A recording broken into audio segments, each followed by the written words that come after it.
Instead of focusing on winning arguments, we're teaching the basic fundamentals of sales and marketing and how we can use them to win in the world of politics, teaching you how to meet people where they're at on the issues they care about. Welcome to The Brian Nichols Show. Well, happy Friday there, folks. Brian Nichols here on The Brian Nichols Show, and thank you for joining us on, of course, another fun-filled episode. We're going to talk about some of the elections that happened here over the past few weeks. I know we've been talking a lot about what's been going on more in building solutions, and then, of course, we've been talking about libertarian politics, of course, I know, with our LNC convention just happening here this past weekend, but I had the great pleasure of having the one and only Mahgdalen Rose. She returned to the program for a quick solo short on today's episode. But before we get there, I want to go ahead and give us a special shout out to our sponsor for today's episode, and that is the Expat Money Summit. You can head over to briannicholsshow.com/expat and check out the Expat Money Summit 2022 and get your free virtual summit tickets. November 7th through November 11th, 5 days, 30 expert speakers. Watch for a week, reap the benefits for generations. Join us at briannicholsshow.com/expat and grab your free tickets today. All right, so without further ado, on to today's episode. Mahgdalen Rose, a short mini episode for you here on today's episode of The Brian Nichols Show. Hi, everybody. So tonight I'm going to talk to you about a recent upset in Ohio, which is where J.D. Vance won the Republican nomination for the Senate seat that's being vacated by Republican Senator Rob Portman. The reason why I'm going to discuss this is because it's a major change in where Ohio politics has been.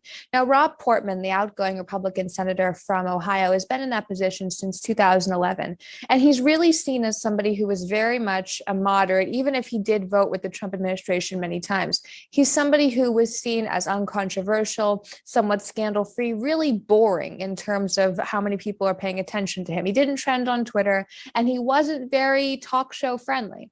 In fact, the GovTrack analysis put Rob Portman as the third most moderate Republican in 2017, being to the right of Susan Collins and Lisa Murkowski, but to the left of his other Republican colleagues. The American Conservative Union gave him a lifetime 79% conservative grade, which is quite low for somebody from Ohio. So this is not somebody who is ever boisterous or trying to raise attention for himself. Now, in contrast, the new Republican Senate nominee for the general election, J.D. Vance, is the opposite of that. He's boisterous, he's loud, he takes very controversial positions, whether or not you agree with them. In terms of Ukraine, he said some of the things that have trended the most this primary season about what the United States should do with Ukraine. And I wonder, as somebody who's been observing the primary season so far, whether or not former President Trump endorsing J.D. Vance, and make no mistake, J.D. Vance is the nominee because of Trump's endorsement, and I think even J.D. Vance would acknowledge that, whether or not that was the right choice. Because we're coming into a season where, yes, Republicans are overwhelmingly favored to take back the House and possibly the Senate. And just in general, I think the momentum is with Republicans with how bad Biden is doing with the country, and Democrats seem to be failing to push an adequate message forward. However, even if you have all those advantages, it doesn't necessarily mean that you're going to win a seat that's been held for several years through some of the most tumultuous and angry and angsty years in American politics. It doesn't mean you're going to win that seat if you are the opposite of the person who's been holding on to that seat for the Republican Party. And J.D. Vance and Rob Portman are polar opposites.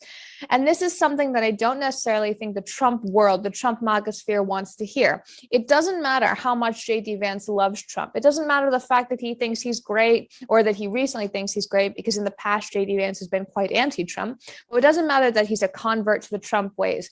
If he can't deliver on election day, does it matter anymore? Does it matter if Trump likes him at Mar-a-Lago? Does it matter if Trump thinks he's interesting and wants to hang out with him? All that really should matter for the Republican Party, aside from policy, is holding on to the country. And this is something we're seeing over and over again in primaries. In Pennsylvania, for example, Mehmet Oz and McCormick, very still neck and neck. It looks like Mehmet Oz will pull this out. But with the amount of energy that the Trump people, Hannity, Geraldo Rivera, everybody put into supporting Mehmet Oz, you would think it would be a blowout for him. You would think he would win by double-digit margins. But they're separated literally by a few hundred votes in a very large state. So when you have a situation where the Trump endorsement matters more to voters than their candidate's winnability, than their candidate's electability, that can put you in trouble. And it's something that as we get into the general election, people need to be aware of, because it's one thing to be loud and boisterous in a primary like J.D. Vance was throughout the entire Ohio primary. It's one thing to say everything controversial you can to get yourself trending on CNN or Twitter or Instagram, but it's another thing for soccer moms to go vote for you. It's another thing for fathers to go vote for you. It's another thing for business owners to believe that you'll have their back if something happens in the state and they need more time or they need small business loans. And electability is increasingly on the back burner of things that the Trump campaign, the Trump orbit talks about or thinks about before offering endorsements. The Oz endorsement specifically, electability was not considered. What was considered was the fact that Oz has been a friend of Trump. He's been a friend of Sean Hannity, that he's somebody many Republicans, specifically on Fox News and the commentating circuit, like. That is what was considered. And that's unfortunate because it is a year where Republicans are favored. And it's been a long time since Republicans have been favored for anything. It's been a long time since we've had a win. Really, the last win we even had was Youngkin in Virginia winning the governor's race unexpectedly against Terry McAuliffe. So to have a year where we have the advantage and to perhaps squander it by bad endorsements and somebody, especially in Ohio, being J.D. Vance, who is not, it's not that he's not polished, it's that he doesn't seem to understand there's a difference between winning a primary and winning a general election.